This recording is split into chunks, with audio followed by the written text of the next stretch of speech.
Alors ce soir, par rapport à l'Épître aux Éphésiens, on fait une petite pause, puisque nous sommes sur 3 jours de jeûne et prière. Et j'ai vraiment à cœur sur ces 3 jours que l'on puisse voir la vision de Dieu et ce qui doit être notre vision. C'est un terme à la mode, le mot vision, hein. Donc, il y a de bonnes visions, il y a de mauvaises visions.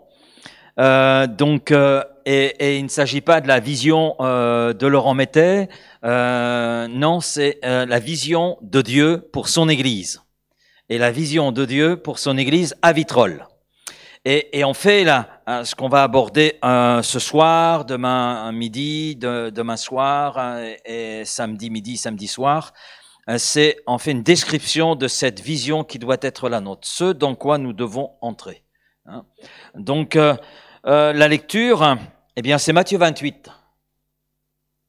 Matthieu 28, les versets 19 et 20, les versets que nous connaissons bien. Allez,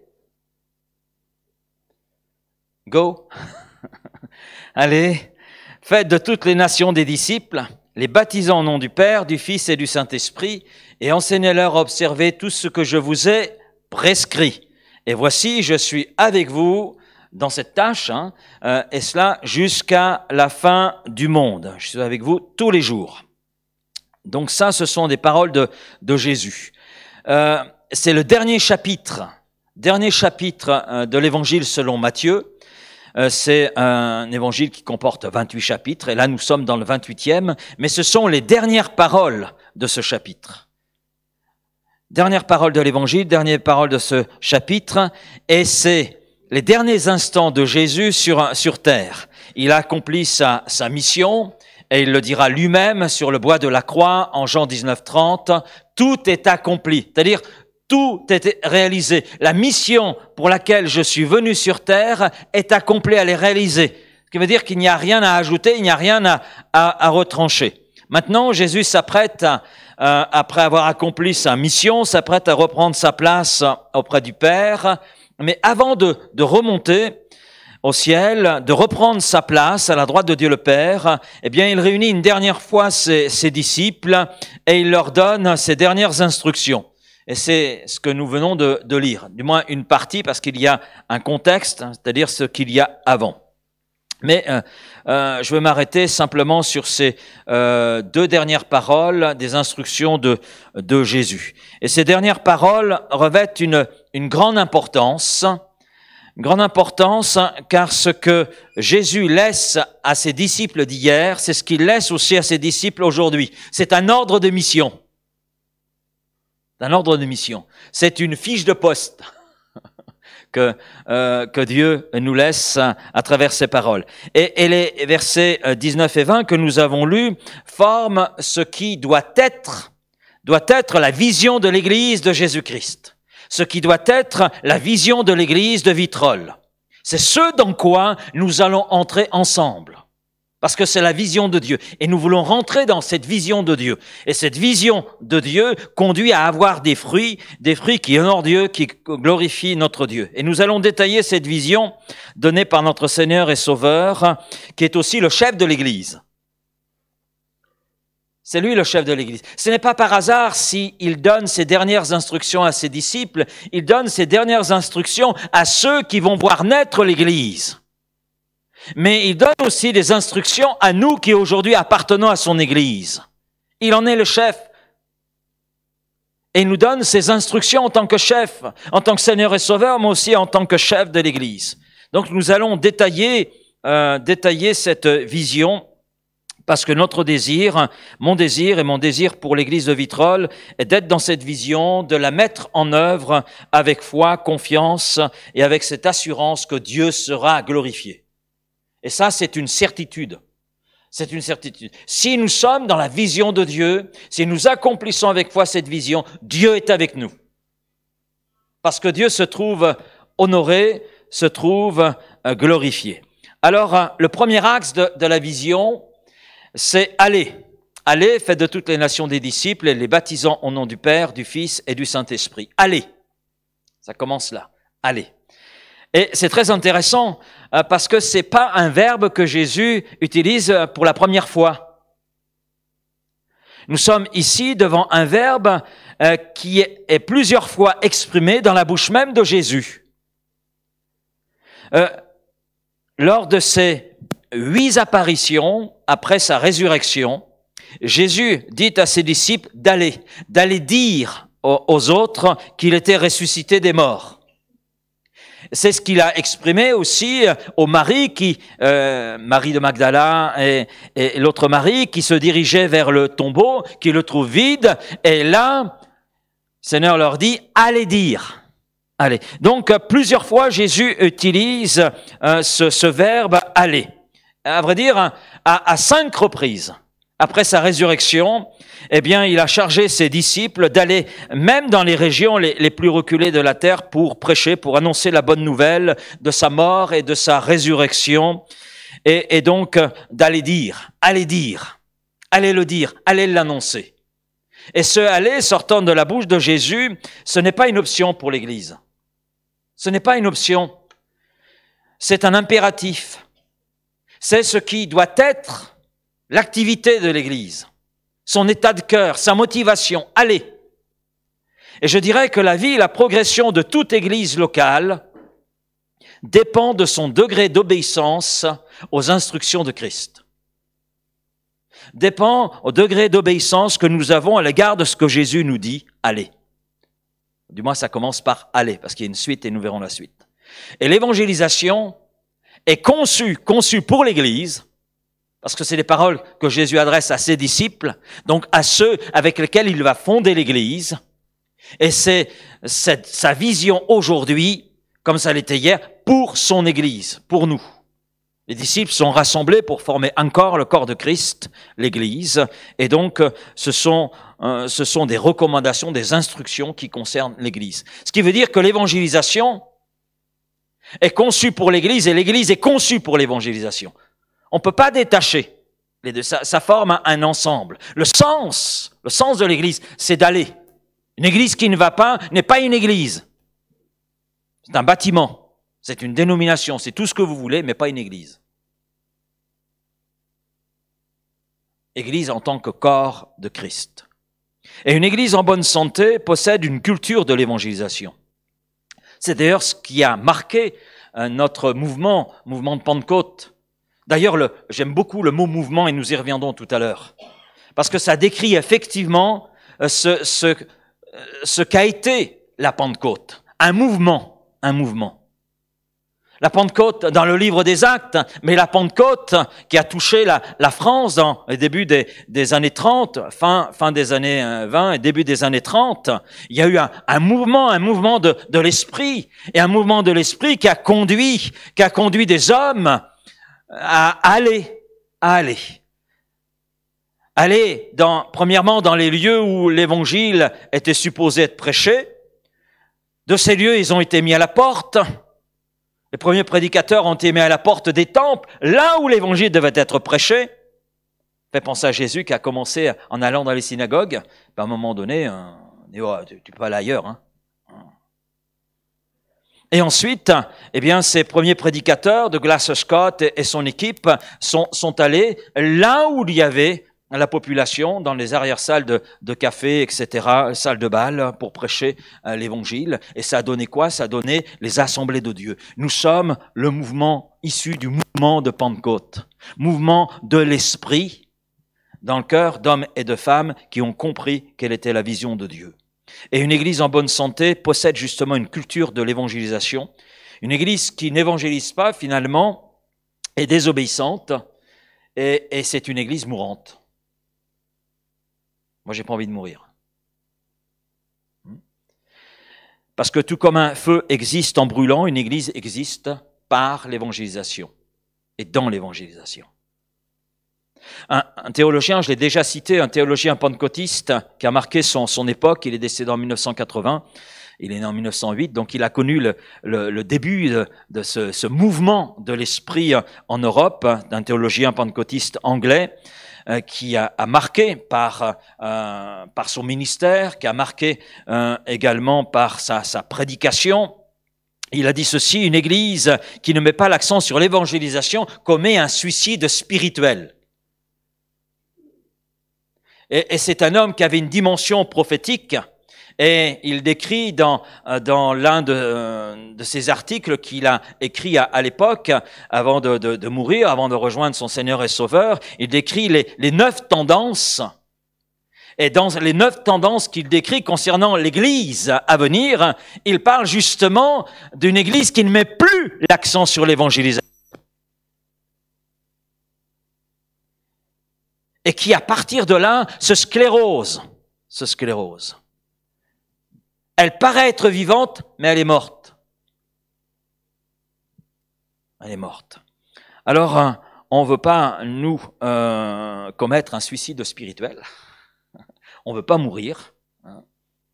Non, je pense que nous sommes d'accord là-dessus. On veut vraiment être dans ce mouvement de l'esprit et être là des gens qui remplissent leur mission, et une église qui remplit sa mission, qui remplit son appel. Et c'est important.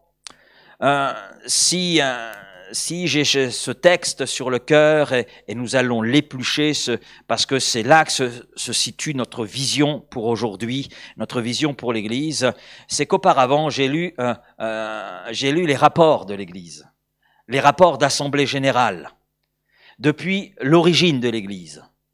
Donc 25 ans de rapports. Oui, j'ai lu ces 25 ans de rapports. Et j'ai constaté, par exemple, ça commençait avec M. Bazin, qui fait la remarque sur plusieurs rapports. C'est quelque chose qui revient sous sa plume, sous son stylo. Il relève que un point faible de l'Église à Vitrolles, c'est l'évangélisation. Ensuite, il y a Charles Russo, qui a relevé ça également. J'ai les dates, 25 mai 2008, dans son rapport d'Assemblée générale, il cite ceci: une lacune que j'ai constatée, virgule, c'est l'évangélisation. En 2009, là c'est Monsieur Bazin qui a présidé l'Assemblée générale en présence de Mario Naccarato, que nous allons recevoir à la fin du mois. Donc le 14 juin 2009, un effort doit être fait dans le domaine de l'évangélisation. Et puis, ça revient, là nous sommes en 2009, on arrive en 2011, ça revient également, un effort doit être fait dans l'évangélisation, c'est une lacune de l'Église. Ça revient également en 2017 jusqu'en 2021. J'ai été étonné par cela, et je dis, mais Seigneur, les choses reviennent comme cela, c'est que on doit comprendre la situation, et on doit surtout comprendre quelle est ta vision. Et la vision de Dieu, c'est justement l'évangélisation.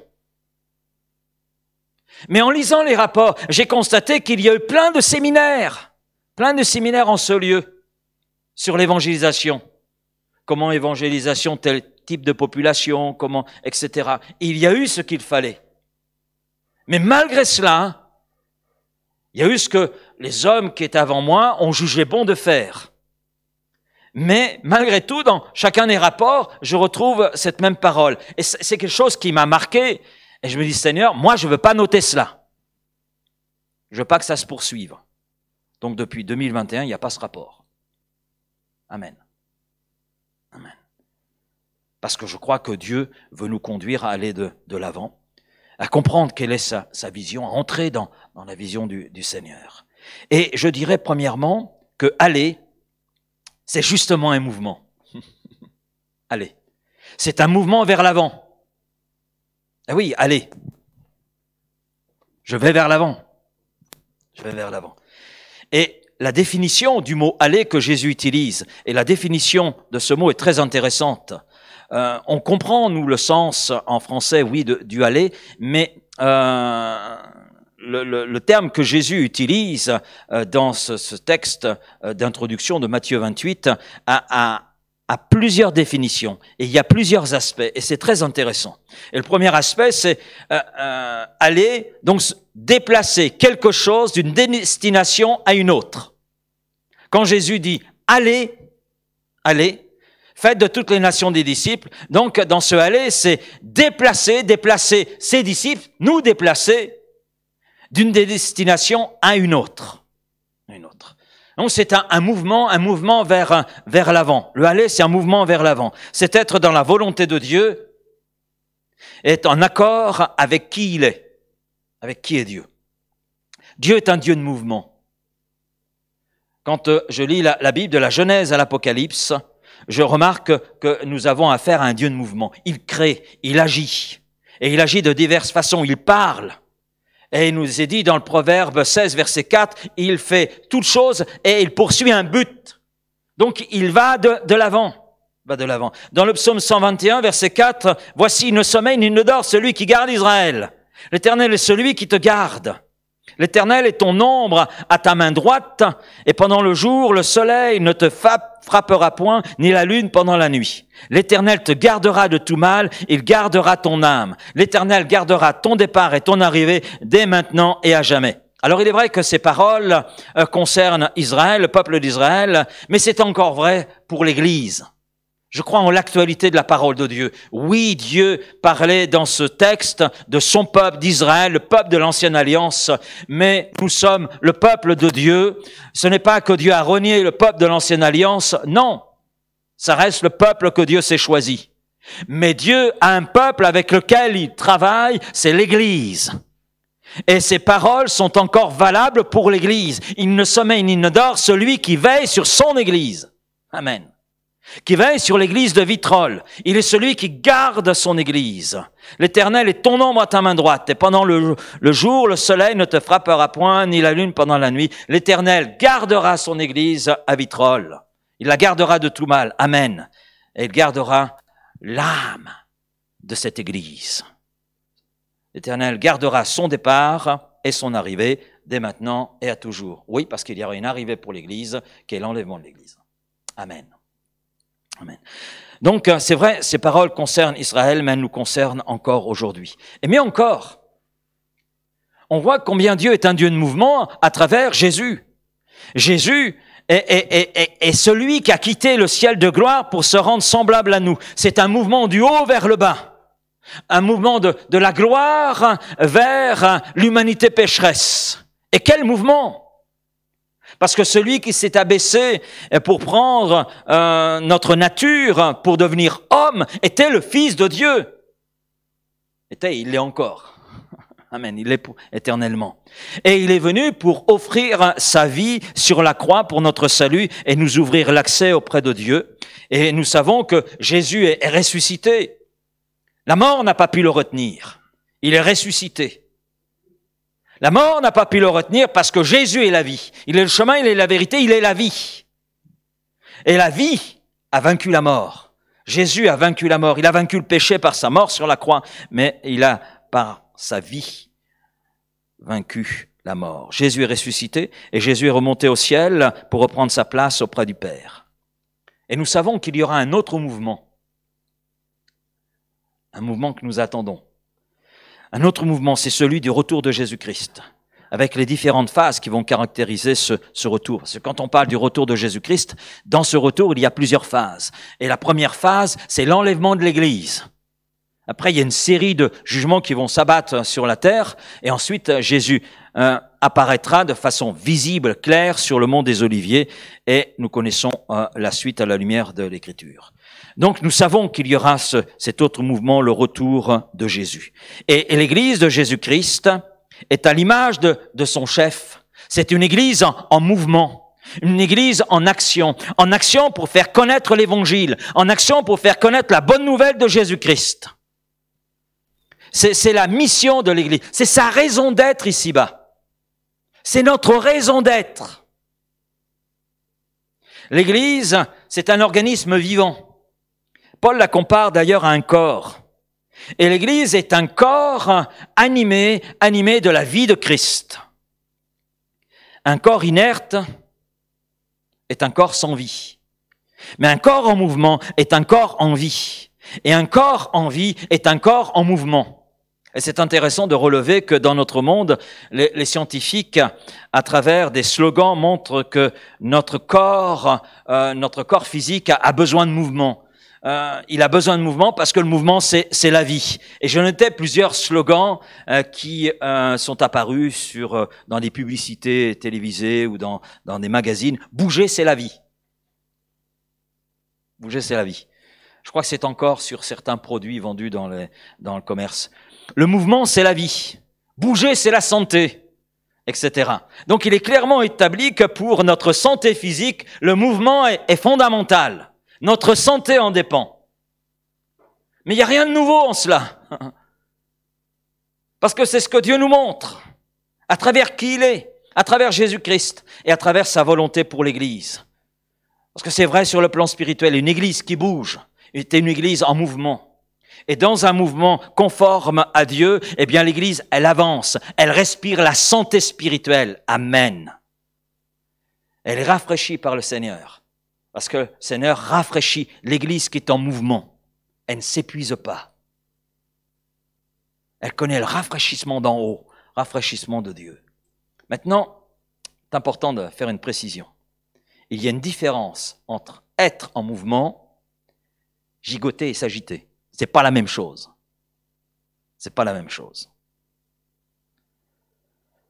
Ce n'est pas parce qu'une église s'agite dans tous les sens qu'elle avance. Ce n'est pas un signe de bonne santé. Je me souviens d'une église, par exemple, qui s'est agitée, beaucoup agitée en organisant une quantité, et quand je vous dis une quantité, c'est vraiment une quantité d'activités. Il y en avait un bon nombre. Le résultat a été, eh bien, un épuisement de l'ensemble de l'église. Une situation financière catastrophique. Et cette église s'est retrouvée, s'est tellement bien agitée, que sa caisse a fondu, comme neige au soleil. Et elle se retrouvait dans l'incapacité de faire face à ses charges. Mais pire, l'Église s'est vidée de plus d'un tiers de ses membres. Elle s'est retrouvée affaiblie, dans tous les sens du terme, spirituellement, physiquement, financièrement, dans sa capacité de membre. C'est terrible, hein? Et ce n'est pas un cas unique. Et ce que je vous dis, c'est véridique. Véridique. C'est pas quelque chose que j'ai inventé. Parce que ce n'est pas dans la quantité d'action que l'on voit le mouvement, que l'on voit la vie. Ce n'est pas la quantité d'action qui est essentielle. Parce que cela peut être un paravent. Un paravent pour cacher des lacunes spirituelles. On a un exemple dans l'Écriture. C'est l'église d'Éphèse. L'église d'Éphèse. L'église d'Éphèse dans le livre de l'Apocalypse. Le Seigneur lui dit, je connais tes œuvres. C'est une église qui accomplit des œuvres. Le Seigneur dit, mais je connais tes œuvres. Je vois tes œuvres. Je vois ton agitation. Mais ce que j'ai contre toi, c'est que tu as abandonné ton premier amour. Cette église faisait des choses, peut-être même nombreuses, mais elle le faisait pour cacher sa lacune dans sa relation avec son chef. Son agitation cachait une lacune profonde, une lacune dans sa relation avec son Seigneur, son chef. Apocalypse 2, les versets 1 à 7. Une église qui s'agite dans tous les sens et qui en fait beaucoup n'est pas forcément une église en mouvement, mais une église qui cache des lacunes et qui compense par toutes sortes d'œuvres. Et l'histoire de l'Église nous montre d'ailleurs que lorsque l'Église ne remplit plus la mission à laquelle elle est appelée, elle se préoccupe alors de ce qui est extérieur. C'est pour cela que vous avez de magnifiques églises, de magnifiques temples, mais à l'intérieur, c'est mort. C'est la mort. Parce qu'il n'y a plus ce mouvement, parce qu'il n'y a plus cette vision. Ces églises ou ces temples se sont tout simplement suicidés. Un suicide spirituel. Nous ne voulons pas nous agiter. Ce n'est pas notre but. Et nous ne voulons pas non plus cacher quelques lacunes que ce soit. Si nous avons des lacunes, et nous en avons, j'en ai. J'en suis conscient. Vous ne les voyez peut-être pas, mes lacunes, mais moi je les connais. Et si je les oublie, merci Seigneur pour la femme que Dieu m'a donnée, parce qu'elle saura me rappeler mes lacunes. Voilà. Mais il y aura toujours quelqu'un dans l'Église qui me rappellera aussi mes lacunes. Parce que certaines peuvent être visibles. Mais à quoi sert-il de les cacher? Dans la mesure où le Seigneur est là pour nous aider à ce que nos lacunes ne demeurent pas lacunes, et donc faiblesses, mais au contraire que nous puissions aller de l'avant. Donc, nos lacunes, soit en tant qu'Église ou individuellement, nous n'avons pas à les compenser par toutes sortes d'œuvres, mais laisser le Seigneur faire son œuvre en nous et à pouvoir ainsi avancer. Nous ne voulons pas nous agiter, mais nous voulons être transparents devant Dieu et laisser le Saint-Esprit faire ce qu'il veut faire en nous. Le laisser nous inspirer, le laisser nous équiper. Et nous voulons avoir un cœur un petit peu comme celui de David lorsqu'il fit cette prière. Sonde-moi, ô Dieu, et connais mon cœur, éprouve-moi et connais mes pensées. Regarde si je suis sur une mauvaise voie et conduis-moi sur la voie de l'éternité. C'est le psaume 139, les versets 23-24. On a un Dieu en mouvement et un Dieu qui veut conduire son Église dans son mouvement à lui. Pas dans l'agitation, pas à gigoter dans tous les sens, mais à entrer dans un mouvement, celui de l'esprit. Aller, c'est aussi un mouvement horizontal. Horizontal. Déplacer, souvenez-vous de la définition, déplacer quelque chose d'une destination à une autre. Donc il s'agit de quoi? Il s'agit pour nous de partir de la présence de Dieu afin d'aller vers nos semblables. D'aller vers nos semblables, quels qu'ils soient. Quels qu'ils soient. Et en cela, notre modèle, c'est Christ. Nous voyons le Fils quitter le ciel de gloire en mouvement pour venir jusqu'à nous, mais qu'a-t-il fait? Il est parti d'une destination, celle de la présence éternelle de son Père, pour venir jusqu'à nous, et il est allé dans un mouvement horizontal, vers les hommes, vers les hommes. Il est notre modèle. C'est ce que nous montrent les 4 évangiles.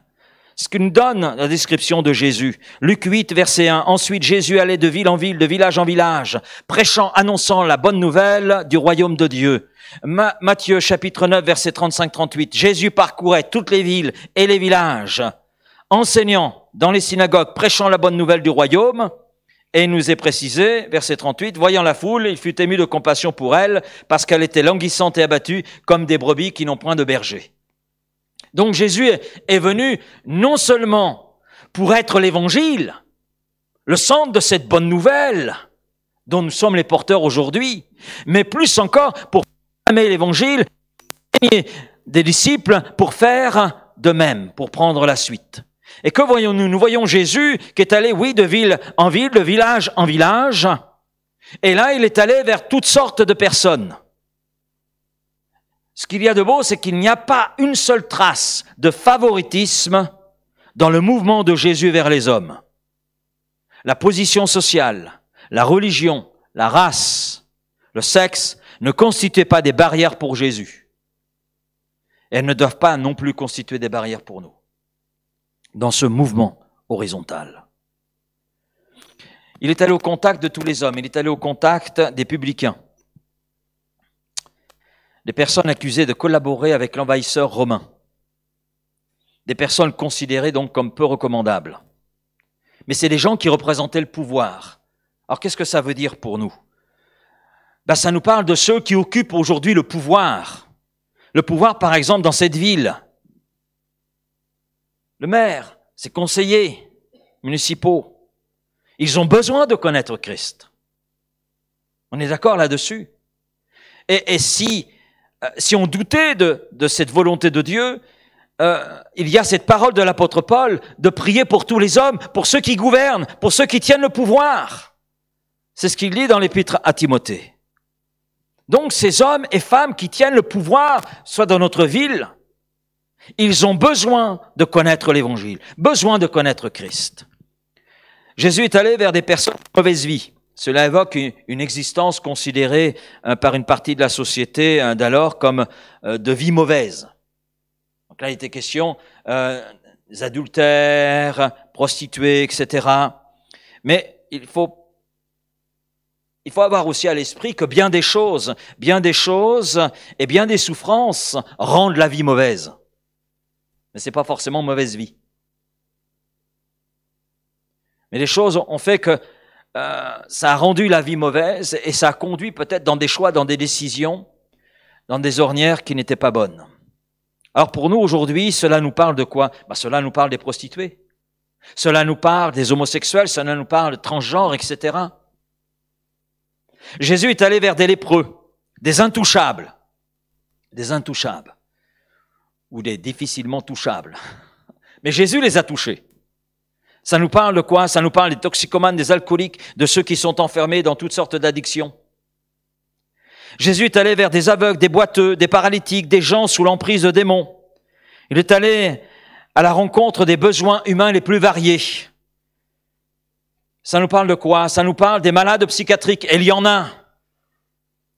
Les SDF, des personnes dépressives, les personnes malades, personnes sous l'emprise de démons. Et je crois que dans les maladies psychiatriques, il y a une part d'action diabolique qui est là. Jésus est allé vers des gens riches, avec une existence facile, aisée. Nous avons Nicodème, par exemple, Jean chapitre 3. Mais il y a Suzanne et Jeanne, Luc 8, verset 3. Et il y a autour de nous et dans cette ville des personnes riches. Mais là aussi, nous voulons les atteindre.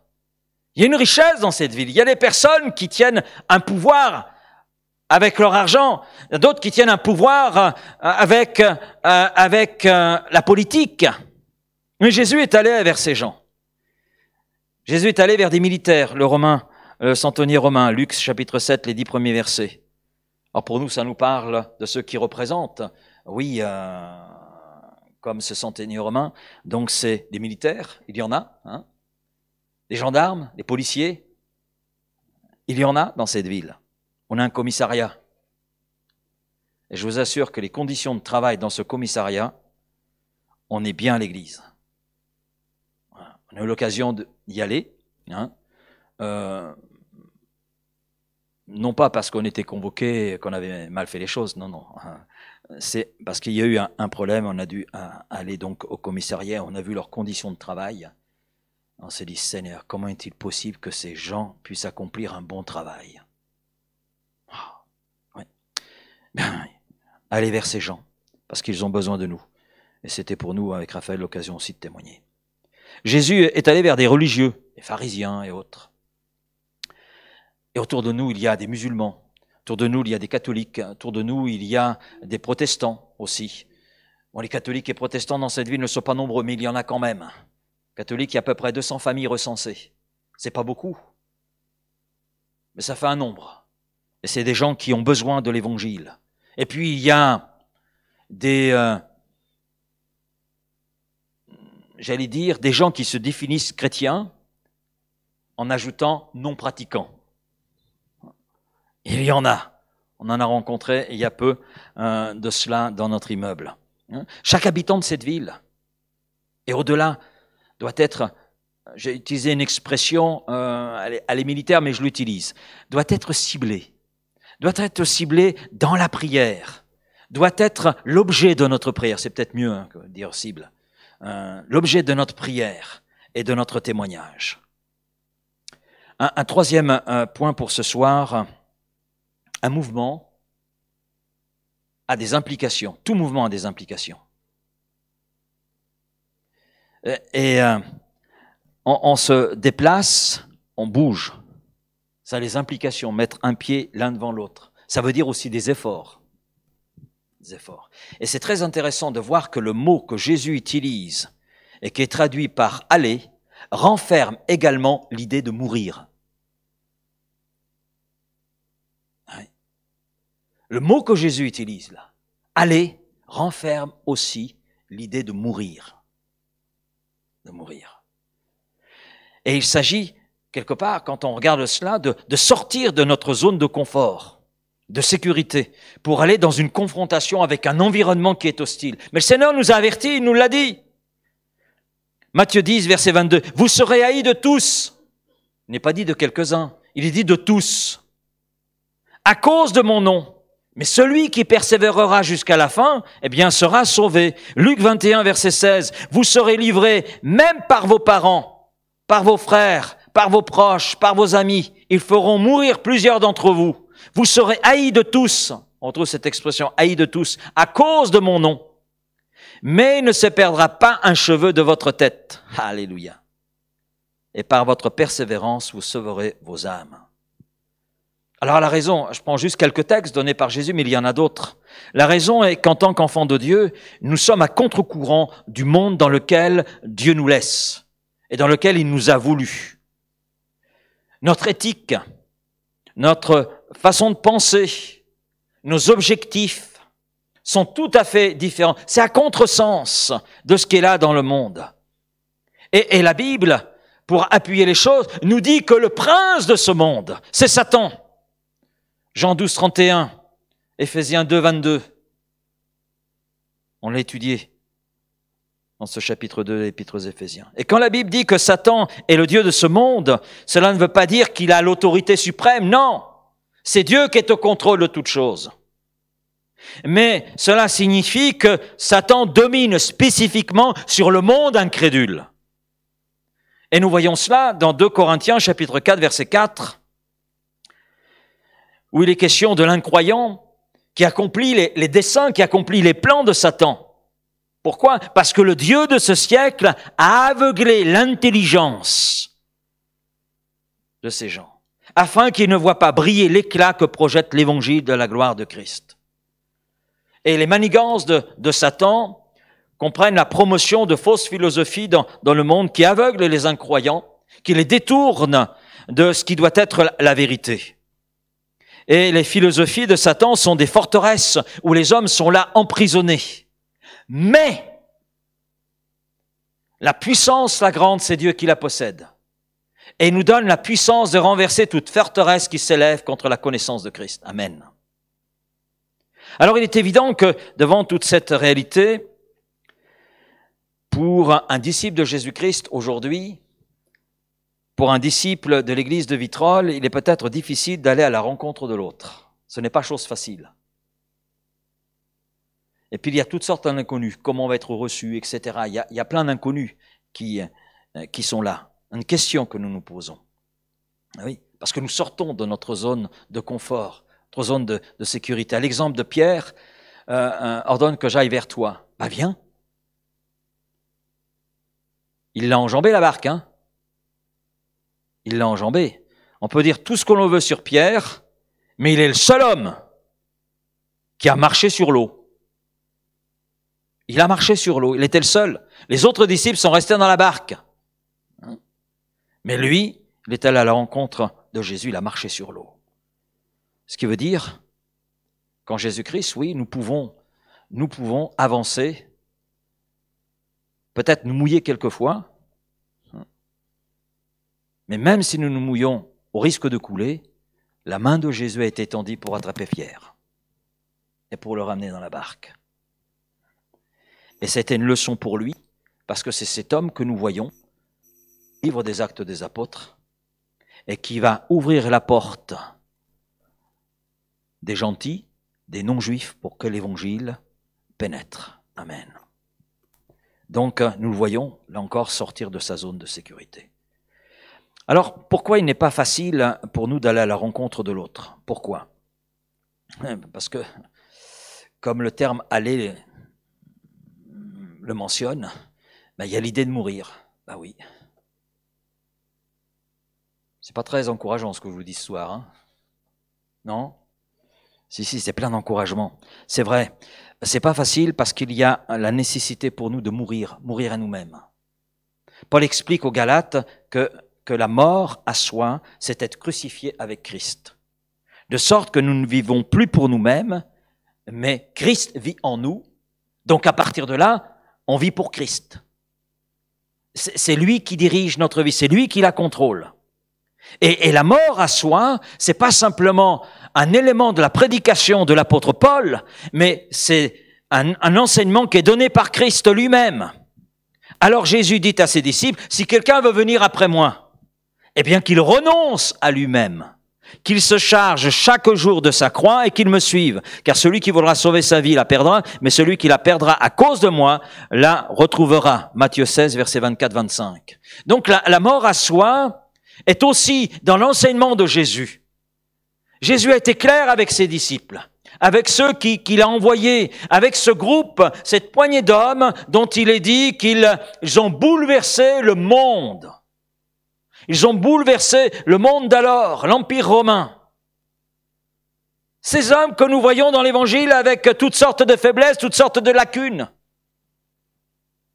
Eh bien, ces gens ont accepté de mourir à eux-mêmes et d'aller. Et ils ont eu raison. Ils ont eu raison. Parce que s'ils n'étaient pas allés, nous ne serions pas là. Parce que d'autres ont suivi leur exemple. Et d'autres encore ont suivi l'exemple de ceux qui ont suivi l'exemple des disciples. Et c'est pour cela qu'aujourd'hui, nous pouvons être là, et être là ce soir, autour de la parole de Dieu.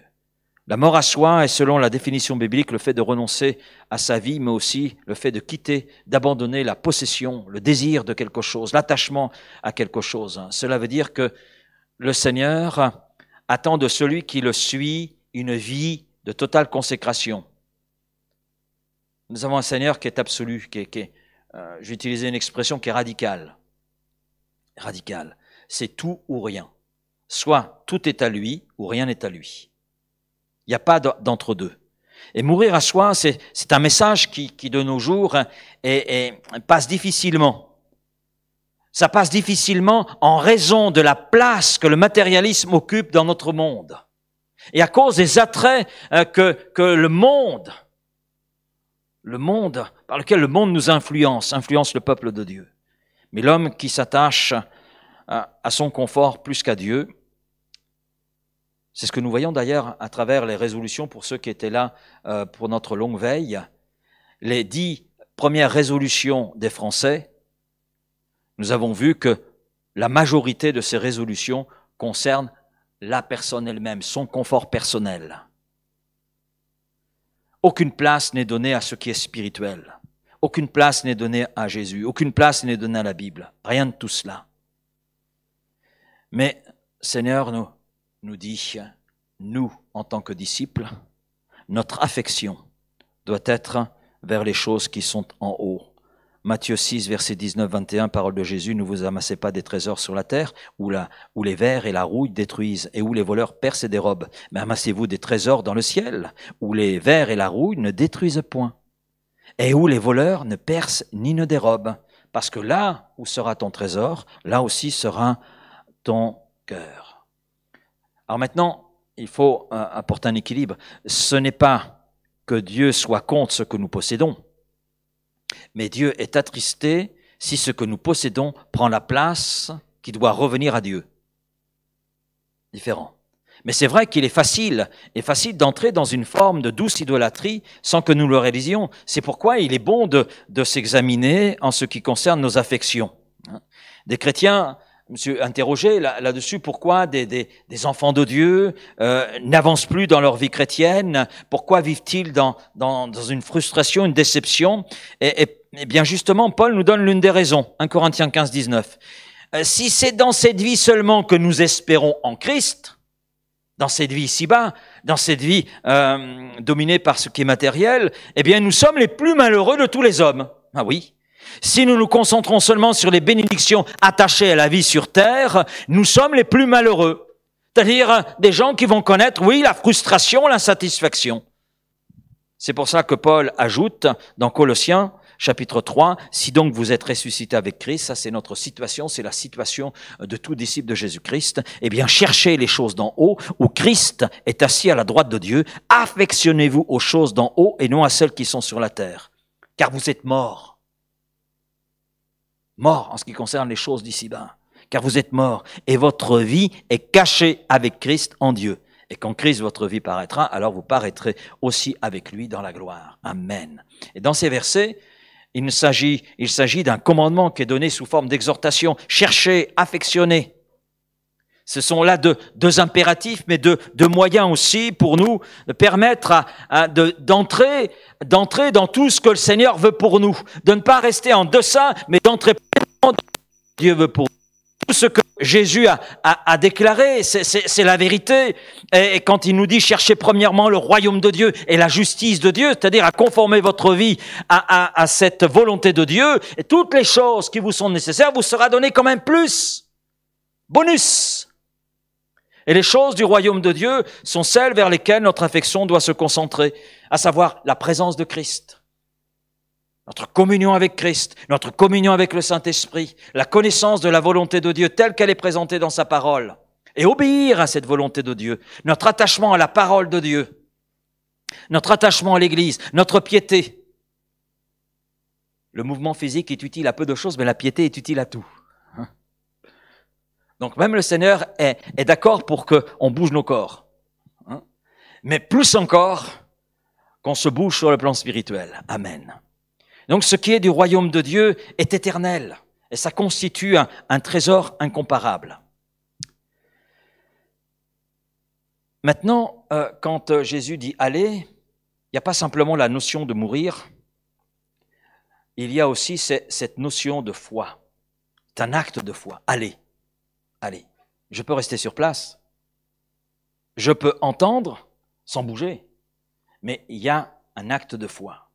Faire confiance à l'exemple d'Abraham. Il nous est dit dans Hébreux 11, verset 8, c'est par la foi qu'Abraham est parti. Il est parti sans savoir où il allait. Alors nous, on a un avantage par rapport à Abraham, c'est qu'on sait où aller. Et c'est peut-être parce qu'on sait où aller que ça fait peur. C'est peut-être ça. Mais le Seigneur a pris soin de nous donner la destination, de nous dire où nous allons. Aller par tout le monde. Aller par tout le monde. Donc on connaît la destination. Donc on a un avantage par rapport à Abraham. Raison de plus pour manifester la foi. Raison de plus. Par confiance. Aller vers nos semblables. C'est aller sans... C'est vrai. On sait vers qui on va sans savoir ce qui va arriver. Donc en cela, oui, c'est un acte de foi, un acte de confiance. Mais l'évangélisation, c'est l'expression naturelle de la foi du disciple de Jésus-Christ. Et beaucoup de chrétiens ne sont pas à l'aise avec l'évangélisation. Moi-même, je ne suis pas un évangéliste dans le ministère que Dieu m'a donné. Mais je fais néanmoins de l'évangélisation, mais c'est vrai que je ne suis pas toujours à l'aise. Oh, n'ayez pas honte si vous n'êtes pas à l'aise. Il n'y a pas de honte à avoir. Il n'y a pas de honte. Et je n'ai pas de honte, je vous le dis franchement, je n'ai pas de honte à avoir lorsque je suis mal à l'aise devant quelqu'un à qui je dois témoigner.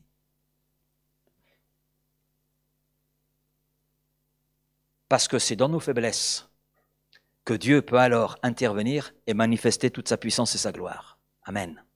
C'est quand je suis faible, alors je suis fort. Quand je suis faible à mes yeux, que Dieu peut alors intervenir dans mes faiblesses et me rendre fort pour atteindre son but. C'est ce que l'apôtre Paul a vécu et c'est ce que nous vivons aussi. Et grandir dans la foi en Christ, sans avoir le souci de l'évangélisation, c'est impossible. C'est impossible. On peut faire alors tous les efforts, on n'y arrivera pas. On va grossir, mais ce n'est pas un mouvement. On va rentrer dans une obésité spirituelle, mais pas dans un mouvement. Non. La foi, et la foi qui est là en nous, suscitée par la parole de Dieu, alimentée par cette parole, eh bien, nous conduit à l'évangélisation, à aller vers l'autre. Et cela est vrai pour tout disciple de Jésus-Christ, et c'est vrai aussi pour l'Église. Si la foi est au milieu de nous, ça nous conduit à aller, ça nous conduit dans l'évangélisation. La suite, on la verra demain, parce qu'on a parlé d'un mouvement, mais le mouvement se poursuit, parce qu'on est porteur d'un message. Et quel est ce message? Donc ça, c'est ce que nous verrons demain midi. Donc un mouvement aussi avec une motivation, et là nous verrons de quoi il s'agit, et l'apôtre Paul nous éclaire sur le sujet. Ça, c'est la première partie de la vision que nous verrons encore demain. Nous abordons ce soir, que nous verrons demain. Et puis, nous verrons la deuxième phase de la vision, parce que la vision ne s'arrête pas au « aller » fait de toutes les nations des disciples. Ça va plus loin. Il y a une virgule, et il y a « et ». Et enseignez-leur à observer tout ce que je vous ai prescrit. Et ça, c'est le deuxième axe de la vision. La vision, c'est aller et c'est enseigner. Et cela doit être notre vision, et ce sera notre vision pour 2024, pour 2025, et pour toutes les années à venir, jusqu'à ce que le Seigneur revienne, parce que c'est la vision de Dieu pour nous, c'est la vision de Dieu pour chacun d'entre nous, c'est la vision de Dieu pour l'Église, et pour son Église locale à Vitrolles. Amen. Et on parlera de ces choses encore plus précisément demain, après-demain également. Merci Père pour ta parole ce soir, merci de nous conduire, de nous diriger, que ta parole produise toute son efficacité en nous, et Seigneur, qu'elle nous conduise à comprendre quelle est ta vision et à y entrer. C'est vrai que nous pouvons avoir des peurs, nous pouvons avoir des craintes, il peut y avoir toutes sortes de choses, on peut ressentir toute son incapacité, mais Seigneur, tu es là avec nous et tu nous le dis toi-même, si on entre dans ta vision, eh bien tu es avec nous tous les jours. Donc, c'est toi qui as toute autorité dans le ciel et sur la terre. Donc Seigneur, nous n'avons rien à craindre. Quand bien même nous allons avec nos faiblesses, quand bien même nous allons avec nos lacunes, quand bien même nous allons avec nos peurs, Seigneur, tu es là avec nous. Et dans nos faiblesses, dans nos lacunes, Seigneur, eh bien c'est là que tu nous rends forts. C'est quand je suis faible que je suis fort, parce que c'est Dieu qui agit, c'est Dieu qui se manifeste. Et Seigneur, tout cela nous voulons le vivre, parce que nous voulons être dans ce mouvement de l'esprit, nous voulons être dans ta vision, Seigneur. Parce que c'est ta vision que nous sommes amenés à accomplir.